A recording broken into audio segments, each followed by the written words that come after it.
The world didn't fall silent when Jonathan Joss passed away. It echoed, not with noise, but with the sound of something ancient, something powerful, something we didn't realize had been holding us up all along. He didn't need the spotlight to be remembered. He didn't chase attention. He didn't demand to be heard. But when he spoke, you listened. Jonathan Joss wasn't just an actor. He was a voice, steady, rooted, deliberate. A man who carried his history in every word, every glance, every line he delivered. A man who didn't just play native characters. He embodied truth. And now, that truth stands alone, but never forgotten. This is not a eulogy for a man who passed. This is a tribute to a voice that still lives, in echoes, in hearts, and in history. But to truly understand the legacy of Jonathan Joss, we have to go back to where his silence began to form its sound. Born in San Antonio, Texas, in 1965, Jonathan was Comanche and White Mountain Apache. Not that the world ever made room to celebrate that. He grew up in a country that preferred its indigenous people quiet, historical, or invisible. He grew up hearing phrases like, "Get over it," and "We already said sorry." He saw history textbooks that didn't mention people like him, or worse, distorted them entirely. And yet, there was something in him that refused to disappear. Even as a child, Jonathan noticed how easily people stereotyped his culture. In second grade, during a Thanksgiving play, he was cast as the Indian who waves. No lines, no name, just a gesture. But that day, Jonathan stood up in front of the class and said, "If I'm going to be in your story, then I'm going to speak." He was 7. That moment didn't make headlines. It didn't land him an acting contract, but it defined who he was, someone who would never be silenced again. He wasn't chasing fame. He was chasing truth. Hollywood didn't exactly welcome him with open arms. The roles were few, and the stereotypes were many. Almost every casting call came with feathers, face paint, and broken English. "Can you sound more tribal?" Jonathan's answer? A steady no. He didn't play characters that mocked his heritage. He didn't give into comedy that flattened his culture. He believed representation wasn't about just being seen.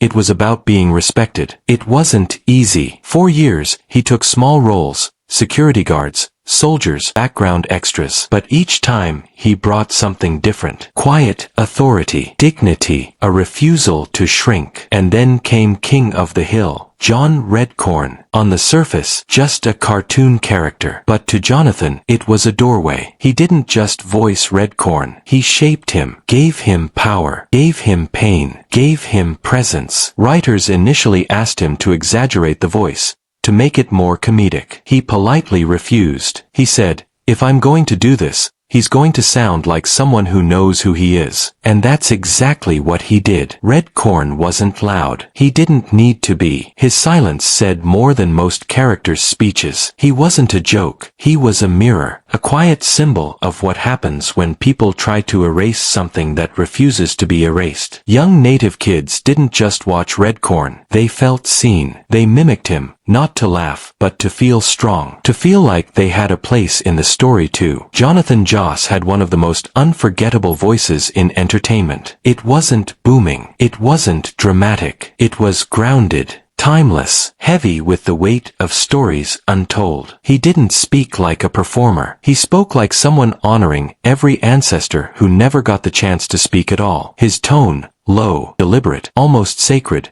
became a signature, one you recognized not just by sound, but by spirit. There was something about the way he paused, the way he emphasized, the way he breathed between sentences. He didn't just deliver lines. He carved them. He turned animation into activism. He turned humor into healing. He turned entertainment into education. And in doing so, he left behind something more permanent than any award. His voice became the voice of reason, the voice of representation, and the voice of resilience. Even now, if you close your eyes and remember a line from John Redcorn or Ken Hot 8, you don't just hear a voice actor. You hear an elder. You hear a keeper of truth. You hear Jonathan Joss. Jonathan Joss didn't stop at one iconic character. He kept pushing. He kept rising. And he kept choosing roles that mattered. When Parks and Recreation introduced Ken Hot 8, the tribal leader of the Wamapoke Nation, It wasn't meant to be deep. It was a satirical role. But Jonathan made it something else entirely. Because only he could deliver lines that sounded like jokes and still feel like warnings. He played Ken with a wink and a wait. Each sentence carried hidden truths about the way indigenous voices are drowned out by bureaucracy, politics, and empty land acknowledgments. He didn't need long speeches. A single smirk, a sharp pause, that was enough. Audiences laughed, but native communities, they nodded. They saw themselves, not as caricatures, but as survivors, as storytellers, as people still standing. That was Jonathan's gift. He didn't let comedy erase the pain. He used it to expose it. And that didn't end with Ken Hot 8. He brought depth to every character, from Walker, Texas Ranger,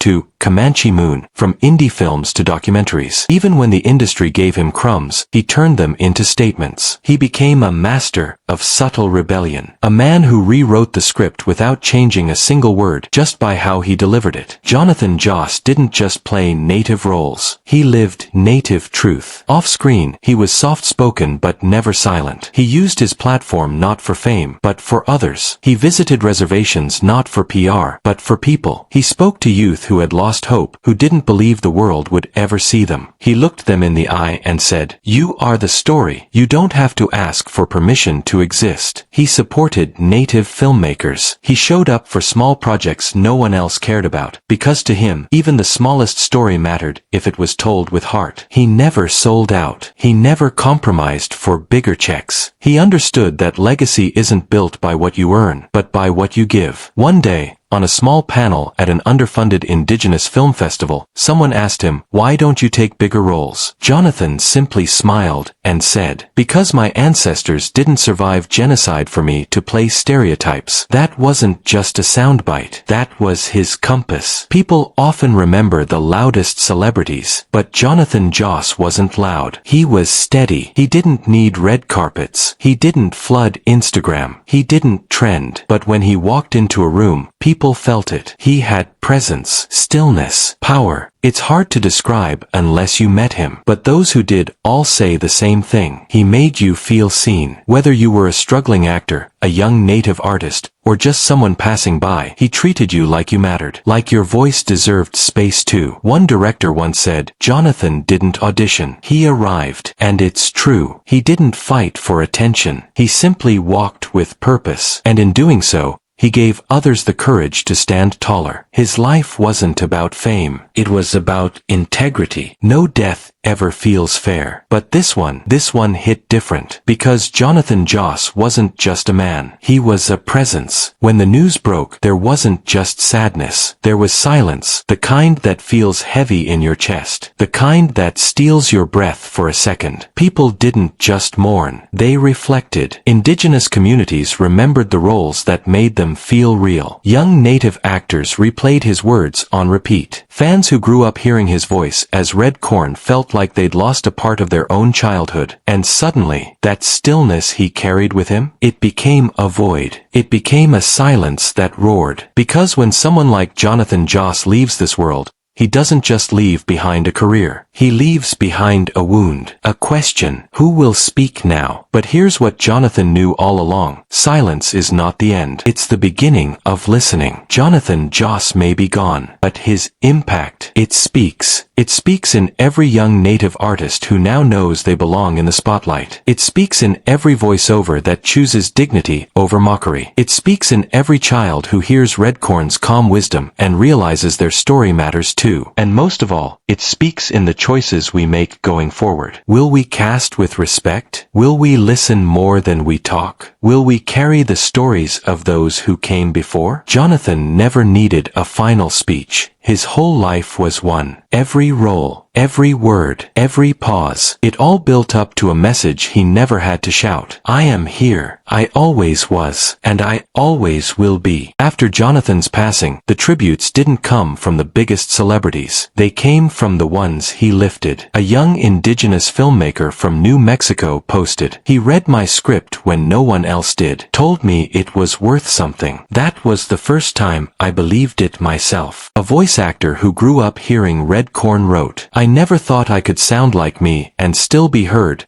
until I heard him. And a tribal leader simply said, Jonathan didn't just act, he honored. He didn't have to say much to change lives. His presence was the statement. In a world that rewards noise, Jonathan Joss proved that power lives in stillness. And in that stillness, others rose. His roles didn't just pave the way, they cracked the walls wide open. He wasn't loud. He didn't need to be. Because when you're walking with purpose, the ground itself remembers you. Jonathan once said in an interview few people saw, "We're not lost people. We were erased on paper, not in spirit." That single sentence explains everything he stood for. Because Jonathan understood something most people overlook. Native representation isn't about putting feathers on a character. It's about giving voice to stories that were stolen. He used humor to confront history. He used silence to demand attention. He used every second on screen to push back against centuries of misrepresentation. And he didn't ask for applause. He only asked for truth. Even in private, he lived by those values. He supported Native artists financially without asking for credit. He declined roles that didn't respect the culture. He walked away from money if it meant sacrificing dignity. How many can say that today? Jonathan didn't just speak truth to power. He became the truth power couldn't ignore. Toward the end of his life, Jonathan became quieter than ever. Not because he had nothing left to say, but because he had already said what mattered. In his final years, he chose smaller roles, lesser-known projects, often for Native-run studios. He wasn't chasing legacy. He was building it quietly, brick by brick, voice by voice. He spent time with youth on reservations. He told them their stories were sacred. He told them they were sacred. And then, slowly, he stepped back, not in bitterness, but in peace, because he knew his voice would echo long after he was gone. And it does. In classrooms that now teach real Native history. In cartoons where indigenous characters aren't the punchline. In podcasts, films, panels, and gatherings where people still speak his name with respect, not pity. Jonathan's life wasn't a story about tragedy. It was a story about truth triumphing quietly. The world moves fast. People pass. Stories fade. New voices rise. But some names refuse to be buried. Jonathan Joss is one of them. Because we didn't just lose a man. We lost a keeper of dignity, a defender of cultural honor, a quiet force who made more impact in a whisper than others do with a scream. His passing feels like a page torn out of a book mid-sentence, unfinished. But maybe that's the point. Maybe Jonathan's story was never meant to end with him. Maybe we are the continuation. Maybe the next time someone asks you, why do Native voices matter? You'll think of Jonathan's calm tone, his strong gaze, his refusal to be a caricature, and you'll answer, because silence should never be the only option. So how do you end a tribute to a man who never truly ended anything? You don't. You carry it. You speak when it's uncomfortable. You stand when others sit. You remember that sometimes the strongest person in the room is the one who doesn't need to raise their voice. Jonathan Joss may no longer walk among us, but his voice, still here, still steady, still sacred, and forever, still speaking.